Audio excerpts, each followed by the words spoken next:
పుట్టింటి నుండి డబ్బులు తీసుకురావాలంటూ నిత్యం భార్యను వేధిస్తూ చివరికి కట్టుకున్న భార్యనే కడతేర్చాడు ఆ భర్త. తన భార్య అదృశ్యమైందని పోలీసులకు ఫిర్యాదు చేసిన ఆ భర్తకు తన కూతురు ఫిర్యాదుతో మరో కొత్త కోణం వెలుగు చూసింది. దీంతో చివరికి కట్టుకున్న భర్త కటకటాల పాలయ్యాడు. మహబూబ్ నగర్ జిల్లా జడ్చర్ల మండలం కిస్టారం గ్రామానికి చెందిన జంగిరెడ్డి పోలేపల్లి పారిశ్రామిక వాడలో ఓ కంపెనీలో పనిచేస్తున్నాడు. కాగా గత కొంతకాలంగా తన భార్య అతని పుట్టింటి నుండి డబ్బులు తీసుకురావాలంటూ నిత్యం భార్యను వేధించేవాడు. దీంతో గత శుక్రవారం తన భార్యను పోలేపల్లి సమీపంలో నిర్మానుష్య ప్రదేశంలోకి తీసుకెళ్లి తనను చంపుతానని బెదిరించాడు. దీంతో భయాందోళనకు గురైన అనిత పెద్ద కూతురు అయిన శ్వేతకు ఫోన్ చేసి తన తండ్రి చంపుతున్నాడని తెలిపింది. దీంతో హైదరాబాద్లో ఉన్న కూతురు శ్వేత తన దగ్గరికి రమ్మని తెలపడంతో భర్త జంగిరెడ్డి జడ్చర్ల బస్టాండ్లో బస్సు ఎక్కిస్తానని తెలిపి అనంతరం ఆమెను పోలేపల్లి పారిశ్రామిక వాడలో డంపింగ్ యార్డ్లోని తలపై బండరాయితో మోదీ చంపేశాడు. అనంతరం పోలీస్ స్టేషన్కు వెళ్లి తన భార్య కనిపించడం లేదంటూ ఈ నెల 17వ తేదీన భర్త జంగిరెడ్డి భార్య అదృశ్యంపై ఫిర్యాదు మేరకు మిస్సింగ్ కేసు నమోదు చేసిన పోలీసులు దర్యాప్తు చేపట్టారు. దర్యాప్తులో భాగంగా పెద్ద కూతురు శ్వేతను పోలీసులు విచారించడంతో తన తండ్రిపై అనుమానం ఉందని అసలు విషయం తెలిపింది.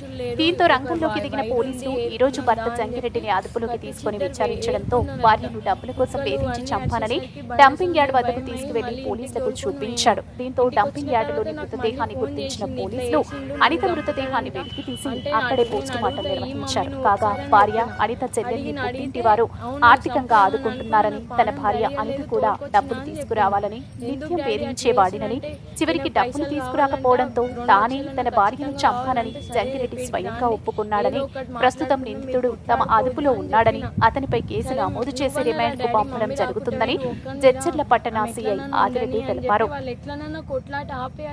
నేను ఇట్లా చేసిన కానీ మా డాడీ శనివారం రోజే 2 గంటలకు బస్సు ఎక్కించిన అని చెప్పిండు. కానీ అంతలోపే మమ్మీని ఇట్లా వేసిండని నిన్న మొన్న తెలిసింది మాకు. ఇంతకు మించి ఏం తెలియదు.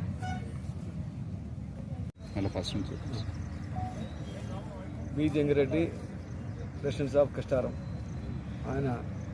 ఆయనతో పాటు వాళ్ళ అల్లుడు మరియు వాళ్ళ యొక్క రిలేషన్ అందరూ కూడా మన పోలీస్ స్టేషన్కి 2వ తారీఖు తన భార్య అనిత కనపడతలేదని ఆమెని 17వ తారీఖు మధ్యాహ్నం సుమారుగా 2 గంటలకి బస్సు ఎక్కించినానని మనకి మిస్సింగ్ కేసు కింద పిటిషన్ జరిగింది. ఆ కేసు నమోదుపరిచి ఆ రోజు నుంచి పరిశోధన చేయిస్తున్నాం. ఈరోజు మార్నింగ్ వాళ్ళ బిడ్డ అయిన ఫస్ట్ బిడ్డ తన తండ్రి మీద అనుమానం ఉంది ఈ మరణం పైన స్ట్రాంగ్గా చెప్పడం వల్ల ఈరోజు మార్నింగే కిస్టారం విలేజ్లో అతన్ని పట్టుకొని క్వశ్చన్ చేయగా అతను తన భార్యని అతనే చంపినట్టు,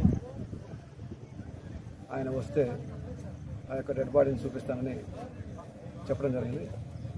ఆ విధంగా ఆయన చెప్పిన తర్వాత ఈ ప్రాంతానికి కిస్టారం మన పోలేపల్లి అవుట్స్కట్స్ సెజ్ యొక్క వేస్ట్ మెటీరియల్ పడేసే ప్లేస్కి వచ్చి అతను ఆ యొక్క భార్యని చంపి ఎక్కడైతే పడేశాడో ఆ డెడ్ బాడీని ఆయన చూపించడం జరిగింది. ఫర్దర్ ఇన్వెస్టిగేషను ఆయన రిపోర్ట్ పంపించి విచారణ చేయడం జరిగింది. వాళ్ళ బామ్మర్దులు 2 ఉంటారు. అదేవిధంగా వీళ్ళ మిస్సెస్తో పాటు ఇంకొక ఆమె కూడా వాళ్ళ చెల్లి ఉంటుంది. వీళ్ళ మిస్సెస్ వచ్చేది వాళ్ళకున్న ల్యాండ్లో వాళ్ళ సిస్టర్కి మాత్రమే, అంటే చనిపోయిన ఆమె సిస్టర్కి మాత్రమే వాళ్ళ తమ్ముళ్ళు ప్రాపర్టీ ఇచ్చారు.